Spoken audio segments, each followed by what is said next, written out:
Okay.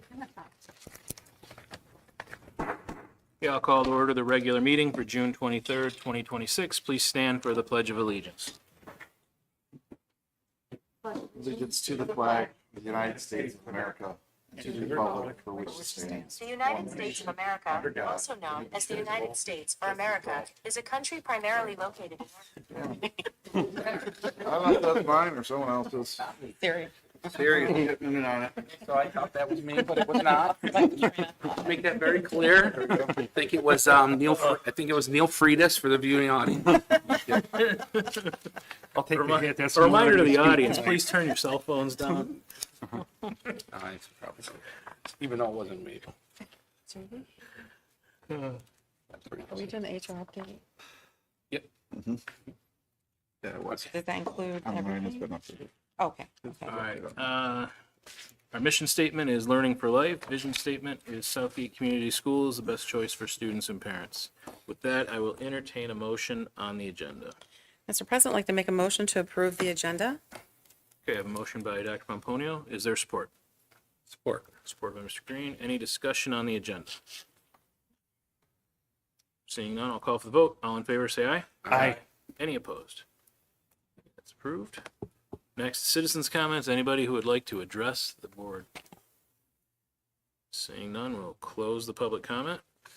Brings us to the consent agenda. That consists of the June 9th, 2026 regular board meeting minutes and the HR update. I will entertain a motion on the consent agenda. Mr. President, I'd like to make a motion to approve the consent agenda as presented. Motion by Dr. Pomponio. Is there support? Support. Support by Mr. Green. Any discussion on the consent agenda? Seeing none, I'll call for the vote. All in favor, say aye. Aye. Any opposed? Approved. Okay, that takes us to our presentations. Student handbook first reads. Yes, annually, and the second meeting in June, we give you all of the updates that buildings have prepared for their student handbooks. This is our way of giving the board a policy look at the decisions and the actions that will be taken by the school that next year. Most of this has already been approved in prior years, so each year there's usually just a few edits or updates. There are a couple of exceptions, though. One is this Latchkey Parent Handbook and Tiny Titans Preschool Handbook. These are presented for the first time. They have been going through some review cycles with Wayne Risa, but I want to make sure that you are aware that this is coming before you for the first time. Davidson Middle Academy has a couple of additions. One is a new grading scale that is required by IB. The other is an inclusion policy for ensuring that IB education meets the needs of special education students. It also has a cell phone policy revision that aligns with the new state required cell phone policy. The Davidson Handbook has a few minor tweaks. One of them is a cell phone policy. The other, there is another that's right to assign seats, so there's some small edits here and there. Cell phone changes are also at Anderson High School with some minor tweaks. Asher, their primary changes are attendance policies and cell phone policies. All to accommodate our final policy package, which is the new statutory requirement for all districts to have a restriction on cell phones during instructional use or during instructional time. So that is a recently passed legislation, and all districts are required to, for the 26-27 school year, have a policy. And this is the language that's in state law. So all of our handbooks will need to have their own language associated with restrictions, comply with this. Buildings can choose to be more restrictive, but I do not believe that we will have anyone who is more restrictive than what's in here. So I just want to alert you. Most of our secondary programs are adding cell phone lockers in each of the classrooms. The high school did pilot that this last year. And Davidson will be adding those. Cell phone lockers are really just kind of individualized locations for students to drop off phones when they come to class, and then allows them to pick it up after class so that students do have phones in passing periods. So that does make sure that it restricts it for instructional time, but then allows students to have phones during non-instructional time. So those are the secondary approaches in elementary currently. There are still instructional time cell phone bans, but they are generally requiring students to keep them in lockers or keep them in backpacks, and they not bring them out at class. So that's how elementary students have theirs handled at this time. I do want to point out this policy does not consider a phone that does not have internet connection to be a phone that has to be restricted. So a simple flip phone that has text capacity and phone capacity calling is not a device that would fall under this policy. So that is one way for parents who want to make sure that there is that access to provide them with something that is limited. So those are our policy updates and presentation. You have the next 6 weeks to kind of think about it. We will have our final approval just on the revisions in August when we meet for the first time. If there's any request to, or any edits that you want on things that the board has approved in the past, we'll just push them through policy committee and invite those administrators to be part of that conversation. Okay, yes. So would we have the policy committee to review in enough time before we approve it in August? We can set up a policy conversation, but for the updates, I don't think, we would limit it to the updates, so your approval would just be about that. If you want to move towards changing some other language, we can set up some policy time and go through a first and second read for that other language that's already been approved in prior years. Oh, so I'm confused. So you want to approve this first before the board, before we have the policy committee? Because I have a lot of notes and each year is different. And there's some notes I have regarding a couple of handbooks. Right. If the notes are not about the most recent edit produced today, in this first read, then it would be about language. You would be asking to edit language that the board has approved in the past. I'm not talking about board approval in the past. I'm talking about approving it this coming year, this year. Well, hang on. I just want a clarification. Right, but I'm just, we're not approving it tonight, we're just. No, we're No, I'm asking for when the timing is for policy and Okay. the approval. Well, I think I don't want to put words in your mouth. I think so is the handbook in place until we amend it every time? Yes. So there's a handbook in place it's in place right now. They're asking us to look at these amendments first, and then, so we'll Just keep the the status small quo, edit. we'll deal with the amendments. Then if there's other wholesale changes, I think what Dr. To Van saying is revise she it. would, yeah, to revise it, she would like to handle that after we do our required updates, these are required updates because of the law and policy changes. We don't want to miss that. Okay. And we want to be compliant. I think that's what you're saying, right? Is Yes. we want to be compliant, then we can look at more wholesale changes with the things that we've already approved that are already in place. Because these things that we're touching right now are mostly, They're living documents, yeah. but they're also mostly required changes that we They are. have to make because of law. So I have a question. Thank you. Sure. So if some of the things that I have notes on to amend or add, would their handbooks go to print before that even happens? So I'm trying to see the validity of what my information Yeah, is we gonna can, have. we can set up a policy committee meeting before our next board meeting. Okay. And that can get the ball rolling on some other edits. It would still come that, immediately after, you're still going to be asked to approve the amended portions. Yeah, And that's then fine. if we have some additional edits, we can move it right to the next meeting as well. I just want to make sure that there's not going to be a print and then a reprint I just want to Well, get this in a timely manner. Yeah, Just, the good thing about these is we very rarely print these. They're all linked. And so Okay. they're really like when we talk about living documents, you go in, you make your edits and it's linked and it changes okay, thank you. instantly. So just on the cell phones, I understand the law. I know the flip phone doesn't count if it's not internet. I know some teachers probably will understand what a flip phone is and some teachers will have no clue. And so we have to educate the teachers a little bit if they see a flip phone that that's not really violating the law. Yeah.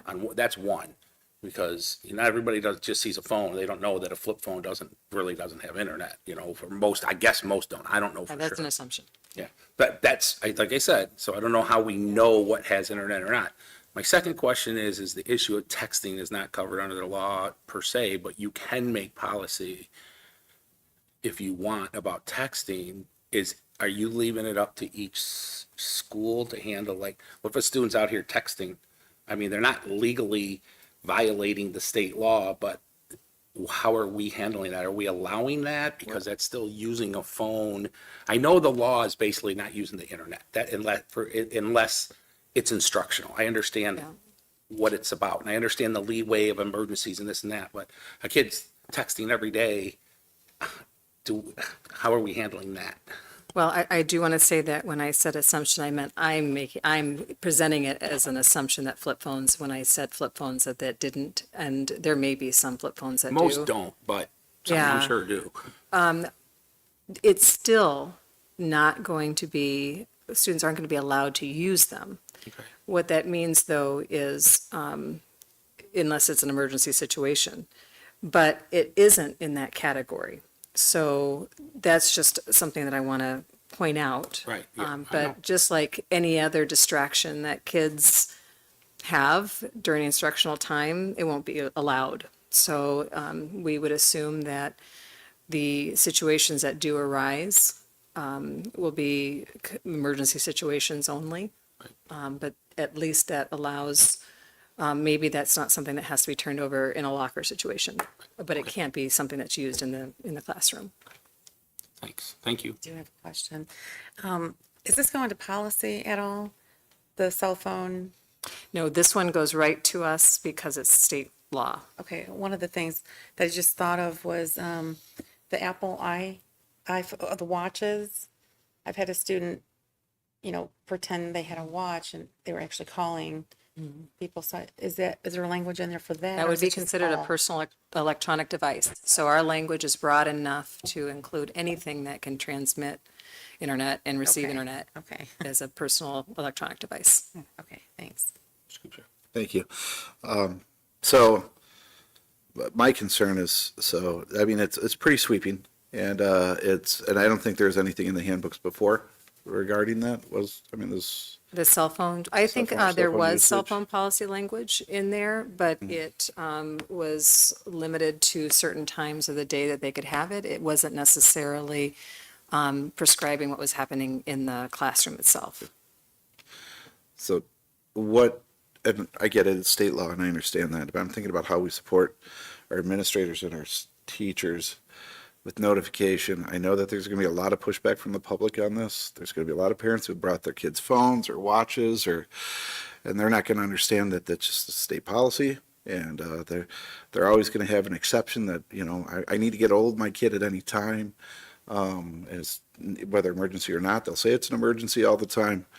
How can we, or I'd like to ask the administration here to how we're going to support the principals and the teachers in face of the backlash I know will be coming strongly from the parents of the students that are there.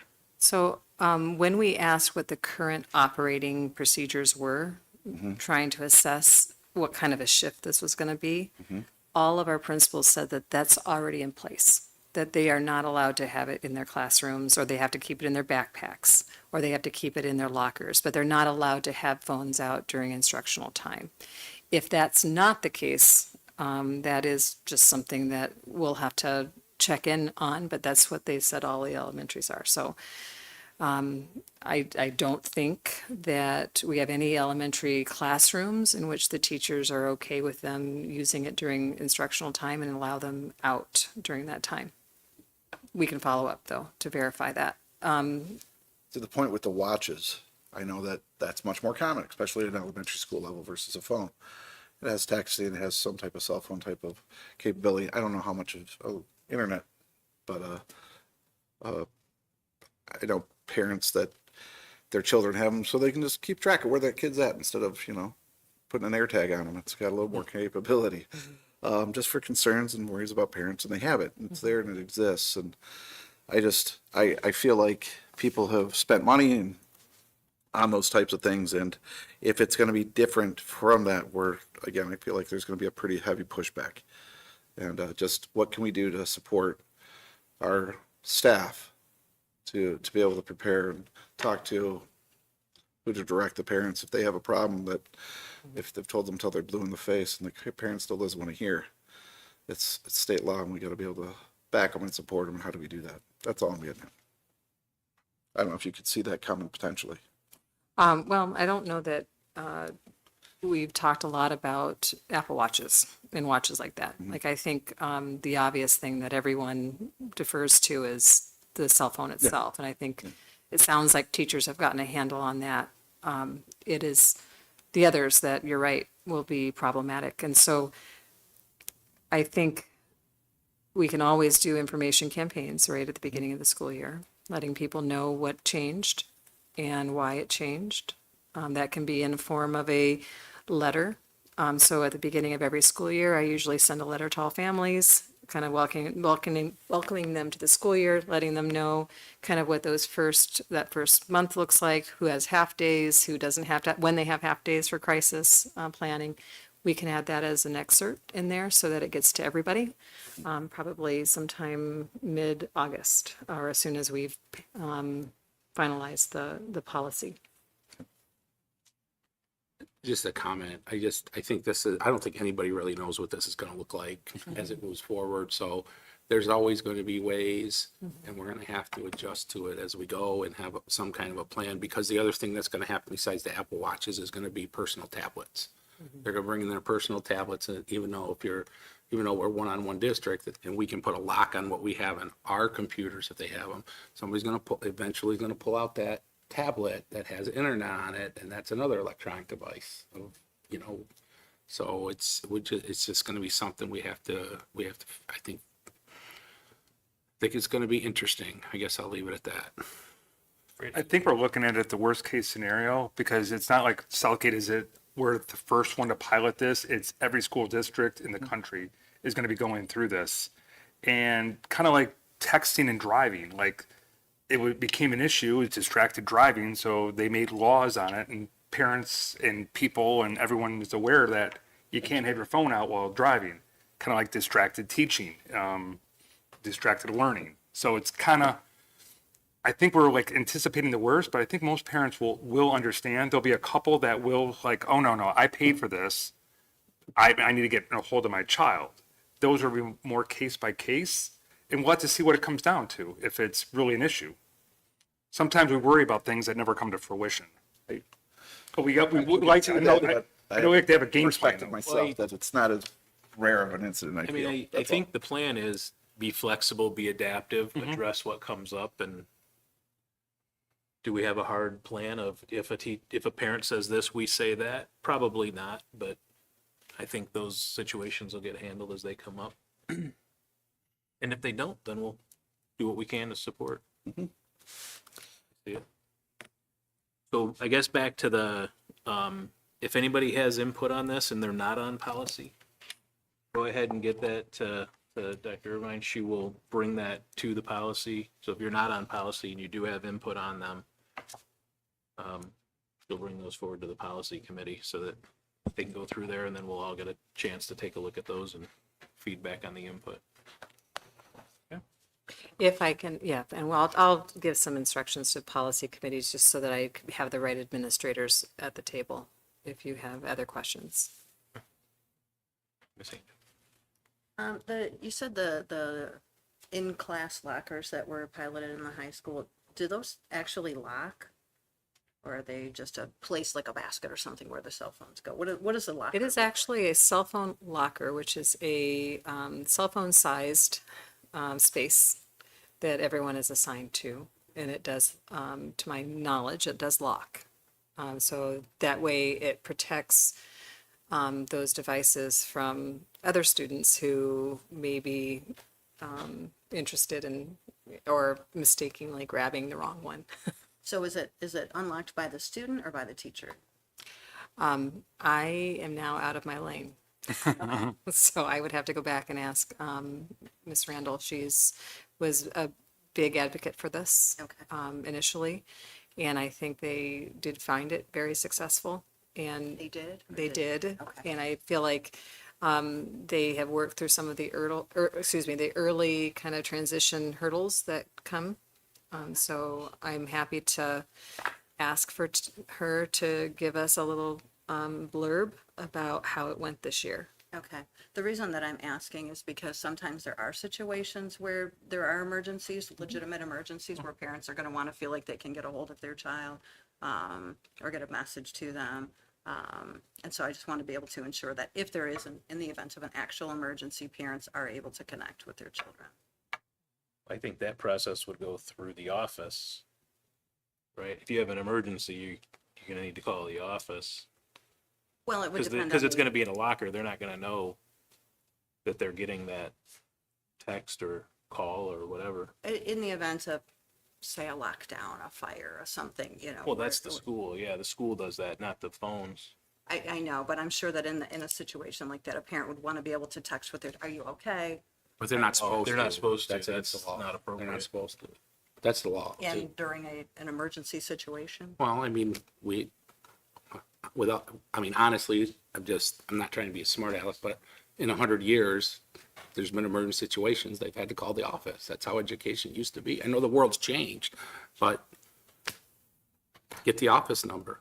But I understand what you're saying about an emergency, but I mean, not in lockdowns or anything like that. They're not, because that causes all kind of chaos by the state law. To answer your other question, it looks like most of these looking online have their individual locks and then a master key. So however, most of them that I just glanced at. So I don't know if they hold it, if the teacher holds it and they give it to them. So I'm not sure how that looks. Yeah, the question I have is whether or not they're timed, if they're timed locks, or whether or not they're manually locked, these particular ones, because there are some, I think, that you can set on a timer, is what the impression I got. So if they are done by a kind of a teacher electronic device, ironically, that could be something that it's opened instantly, from wherever that teacher is, as opposed to getting up, and you wouldn't want to get up and do that if you're in an emergency situation, physically go get your phones anyway. Okay. You're going to be really cautioned against that. Okay. So I think maybe the fundamental question that we really have to dive into is whether or not a basic phone that does not have internet capacity can be protected from going into the locker. I think that's the bigger, if that is how a parent wants to handle this and say, look, this is for emergencies only, and that stays with you on your person, that doesn't have to be deposited into the locker. That's a possible. I'm not proposing that right now as a practice right now, but I think that's something we can explore to help reassure parents that they have maybe access to kids during that kind of a situation. And for the record, there are phones, very modern looking phones that don't have anything but text and phone. It's the provider that locks it down, so you can have a very nice new. Oh, yeah, you can have a new phone without a connection. and Yeah. It's just Wi-Fi and, Right. I don't know how that fits, but Yeah. Oh, that I got a goes. feeling, have to explore flip that a phones are little more. trending number 2 on eBay right now. Yeah. I'm not walking up and down 30 people saying, do you have internet? I don't know. I don't know how you. Yeah, I think I think what you're gonna see, and I don't wanna speak for any of the administrators, is this is meant to tackle a problem, not an everyday, you got a phone in your pocket. To curb the major issues. Yeah, I That's don't know really that that's a problem if you got a phone in your pocket, but it's the person who always has it out, who always has something to do, who always has an emergency, who always has to get a hold of mom or dad, who always has to, I think that's It's what, going to alleviate 25 people in a classroom, for sure. It's going to alleviate some of the problem. That's the main point behind it. okay. Any other questions on policies or handbooks? All right. That was all the presentations, right? That's correct. Okay. Brings us to the action agenda, which is the approval of the tentative agreement for SAA. Yes, this is actually SAAA now. The new association is now a member of the MEA. It's transferred from Teamsters. But we are approving that tentative agreement, or I'm asking you to approve it. We were successful in negotiating a 2-year contract that aligns with the parameters that the board's established. And we are, it has been ratified by their unit, and we're bringing it forward to you now for approval. Okay. Any questions for Stan? What exactly does SAA mean? That's a Southgate Administrative Assistant Okay, Association. okay. Now, the third A is the association after. You have to That use will A be to there. abbreviate it. You can't abbreviate association. SA3. Okay, thank you. Triple A. Any questions for staff? Okay, seeing none, bring the discussion back to the table. Entertain a motion on action item number 1. Mr. President, I'd like to make a motion to approve the tentative agreement for SAA as presented. Okay, a motion by Dr. Pomponio. Is there support? Support. Support by Mr. Cooper. Any discussion on the item? Seeing none, I'll call for the vote. All in favor, say aye. Aye. Any opposed? Motion is approved. Action item number 2, approval of the tentative agreement for SSEPA. A lot of S's. There is Southgate. So this is our Southgate Special Education Paraprofessional Association, and we did reach an agreement with them according to the parameters established by the board. They did ratify within their unit, and it's now before you for approval. Also a 2-year? Is that Also a 2-year. Any questions for staff? Okay, seeing none, bring the discussion back to the table. Entertain a motion on action item number 2. Mr. President, I'd like to make a motion to approve the tentative agreement for SSEPA as presented. Motion by Dr. Pomponio. Is there support? Support. Support by Mr. Cooper. Any discussion? Seeing none, I'll call for the vote. All in favor, say aye. Aye. Any opposed? That motion is approved. Action item number 3 is approval of the amended tentative agreement for Southgate Paraprofessionals, or SP. Right, I was gonna say, why is it not SP? So as discussed with the board and according to the parameters, we have revisited our agreement with the Southgate paraprofessionals and made the amended modification as discussed. And this is now, it's been ratified by theirs, Okay. and it's now up for your approval. Any questions for staff? Did you have a question? Yeah, I might as well ask. I know I missed the last meeting because of a banquet. Sorry, I probably missed it. What did we amend, basically? What was the problem? More of like a Me Too on one of the other agreements is all. Okay, so just kind of keeping Aligning. it It's more of an aligned, alignment. keeping it aligned. Okay, thanks. Hey, More of an good. alignment. You know my body language. Thanks, buddy. I'm good. Read you like a book. All right. Seeing no other questions for staff, I'll bring the discussion back to the table. Entertain a motion on action item number 3. Mr. President, I'd like to make a motion to approve the tentative agreement for Southgate paraprofessionals as presented. Motion by Dr. Pomponio. Is there support? Support. Support by Mr. Green. Any discussion on that item? Okay, seeing none, I'll call for the vote. All in favor, say aye. Aye. Any opposed? Motion is approved. Action item number 4 is approval of the fiscal year 26 final amendment.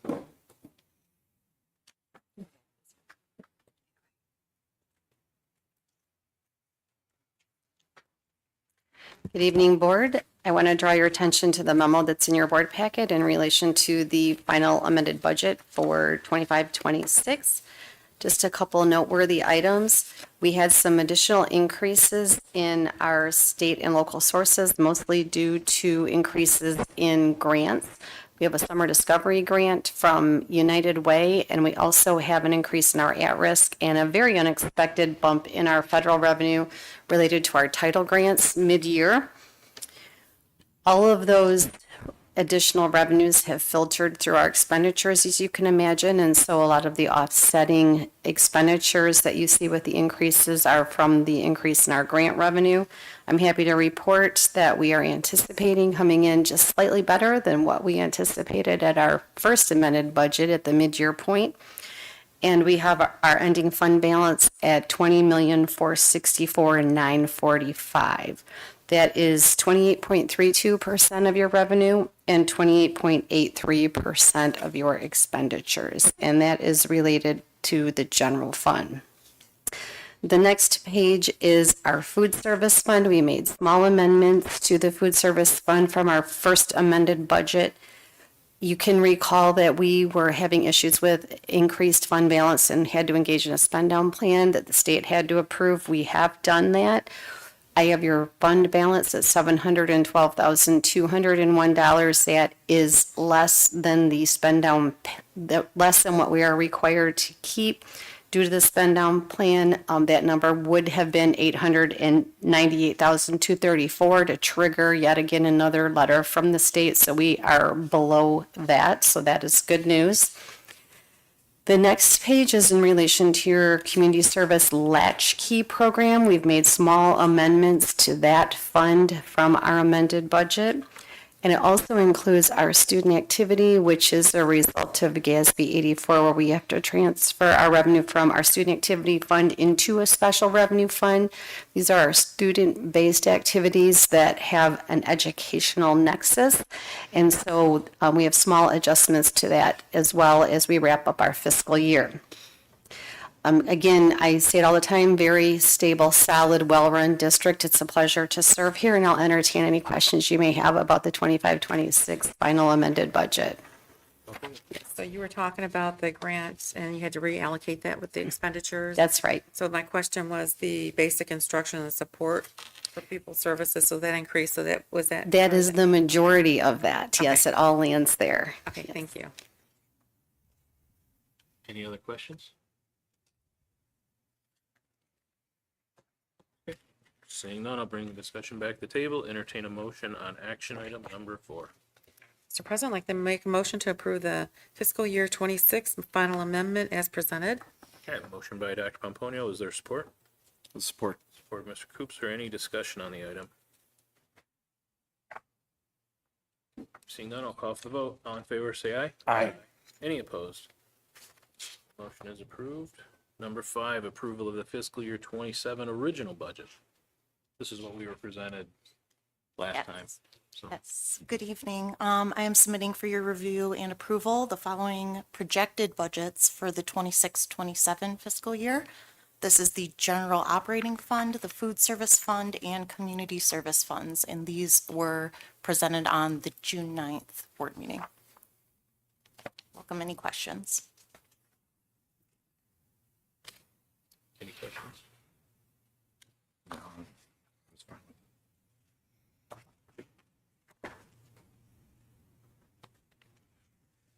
No questions for staff? Just couldn't get it up. I don't know. I got it here if you want to see. I got it. Yeah. Okay, seeing no questions, I'll bring the discussion back to the table. Entertain a motion on action item number 5. Mr. President, I'd like to make a motion to approve the fiscal year 27 original budget as presented. Okay, a motion by Dr. Pomponio. Is there support? Support. Support of Mr. Coops. Or any discussion? Okay, seeing none, I'll call for the vote. All in favor, say aye. Aye. Any opposed? Motion is approved. Action item number 6, approval of the Allen Turf Field Lighting Project. See Mr. Hardy here. Thought you were just here because you were bored. Good evening. This recommendation is for purchase of lighting and/or materials for Anderson Allen, the practice field, the turf practice field we're currently working on. Now, this is the same company we use for the new lighting at the stadium. The pricing is based on the use of Musco Sports Light LLC direct purchasing using the Sourcewell contract listed. So we're going through the consortium for this pricing. What's included is the light package. There's 4 galvanized steel poles, 4 precast concrete bases, factory wiring and testing, and the control link system. product assurance and warranty program is for 25 years. And the support team, Musco Lights service team, is 170 members. I have a couple things I want to point out that's important to note. This does not include install labor, electrical for the lights. That'll be coming later. What we're trying to do is get the materials there. So while we're doing the project, there's a lead time in the material, and the project that we're working on is currently happening and will be ready for school. So we want to have these lights shortly after so we can install those. The other thing that's important to note is if you look at the diagrams, the photometric, we made sure that these lights won't shine into the neighbor's yard. There is 4 poles. The light will go 6 inches past their fence into their property. These lights are going to be factory laser focused. So when they put it up on the pole, there's a process where you got to stand there and you can see the laser. But as you can see, these lights will not go into the neighbor's yard, will not be shining in their bedrooms or their living rooms. It won't go only about 6 inches past their fence into their property. So I know that was important to the board when we were talking about lighting, and we had so we went with Musco, and you can see from the diagrams where the light is going to touch the property and not the neighbor's property. Again, 25-year warranty. Also, important thing to note, there is no show lights with these, so this is just on-off white lights, not the colored lights like the stadium. So there's a difference. These are for practice. Questions? Screen. You answered my first. I was double checking that. So a concern that I have right away, Yes. that have we looked at possibly approximate cost? Because I know you said this doesn't include the installation, this and that, and I'm not ridiculing you or anybody else in charge of this, but I can just go back to Dr. Irvine. Her and I were dealing with stuff at with the middle school. All of a sudden it was, we're adding this and we're adding that and we're adding this and we're adding that, and then we say, well, this isn't what we budgeted, and then Dr. Irvine said, no, we can't do this, we got to scale it back. So I mean, we purchased the equipment. If the installation supersedes and we get into that boat, we're kind of stuck. So have we looked at approximate cost that's going to sit within the budget of what we have approved for this budget? Stuck with the material, and then no matter what the cost would be, we have to install it or we're dead in the water. I understand. That would be a major issue. That's a good question. And so when we, there is some work that's already approved in the Allen turf field, I should mention, so that the conduit running underneath the fields to go from one end of the field to the other is already in the project and won't be an additional cost. So that's in the Allen turf field project. We're prepping for future and planning for future lighting. So coming out of the building underneath the field and back up on the other side of the field is already, we're already doing that in the Allen turf field project. Now, so what we're looking at, and I don't have hard numbers for you, but what we're looking at after this purchase is taking those 2 points, one on each side of the field, and running them to the 2 poles, if that makes sense. So connecting the electric to all 4 of the poles. And you're the point person, correct? Yes. Because you know what I'm going to say next, don't you? You and I have a great relationship. Nothing's personal. Yep. If this goes haywire, guess who's getting my phone call? I understand. Okay. So is this to have it, this is to have the light poles installed, just not connected, or is this just the material? This is just material right now. We actually have asked, and I was hoping I would have had it for tonight. There's an electrician on the Allen Turf project because he's doing all the prep work that comes with that project. So he is pricing, now that we have the specs, he is pricing what that's going to take to take it from the ground boxes that we're already installing, the cost of wire, and to connect these poles and set the bases and set the pole on top of the bases, if that makes sense. So Yeah, no, it makes sense, which is the rest of what needs to be done, right? correct. And again, there's an electrician there, so we're starting with him on the project because he's going to do all the major work to get the power to those 2 points, to start with. Yeah. So does it have a timer and remote access for for the lighting? So the Musco lighting, we have 2 options. It has an app. So anybody that has access to the Musco lighting app, which we give the permission to, whether it be coaches or whoever, and then there will be an on-off. And what we did is, like the tennis lights, there's a lock, so we give a key out. They can turn timer, on, off, or through the app, you can control it. So, you can control it from home if you have the app and turn the lights on and off. And is there a mechanism that automatically shuts it off if it doesn't get turned off at a certain time? Or I'm just thinking if someone forgets and then there's the neighbors that, Right. worst case scenario. Right, kind of like a timer, like the tennis court, we have it on a dial. We can add that, for sure. Yeah, That's easy. because of the neighbors. Sure. Yeah, thanks. Yeah, back to the installation and the approval of that, because it'll be an expense that comes back to the board, I'm expecting. I'm just curious about the timing related to when that work needs to be done, and, okay, we're gonna get these materials. It might take a little while to get them, but I'm just thinking about the timing with the board meeting, when we're looking to get this thing completed. Do we have a meeting on the books that's gonna be aligned as well for timing of approval of this, for them to get started on doing the work while it's in the middle of the project? Right now, our next meeting is tentatively scheduled for August 18th, that Tuesday. So is that going to be too late? I think that's the big question. No, the turf field won't, it's going to be done before school, so we're wrapping up the turf and we want the project done before putting the poles in that.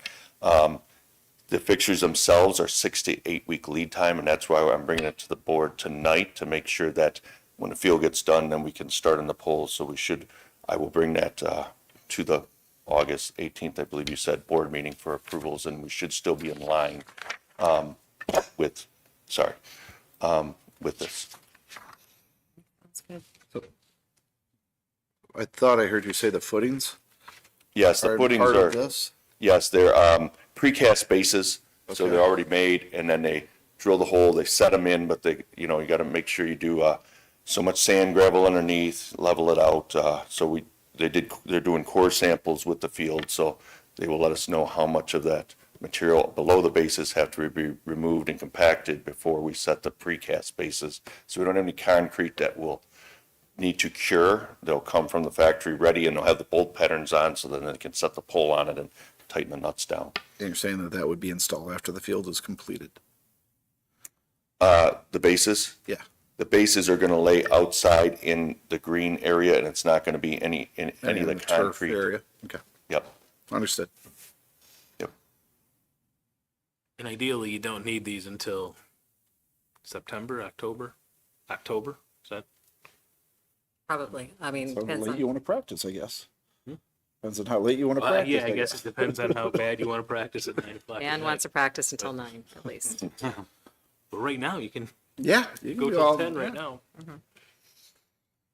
I have no more questions, thank you. Any other questions for staff? Okay, seeing none, I'll bring the discussion back to the table, entertain a motion on action item number 6. Mr. President, I'd like to make a motion to approve the Allen Turf Field Lighting Project not to exceed $145,414. Okay, motion by Dr. Pomponio, is there support? Support. Support, Mr. Green, any discussion on the item? Okay, seeing none, I'll call for the vote, all in favor, say aye. Aye. Any opposed? Motion is approved. Brings to the last item on the agenda. President Green's like to make a motion to adjourn. Green's made a motion to adjourn the meeting, is there support? Support. Oh, support by Dr. Pomponio.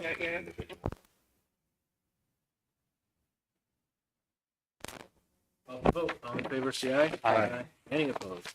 We are adjourned, thank you.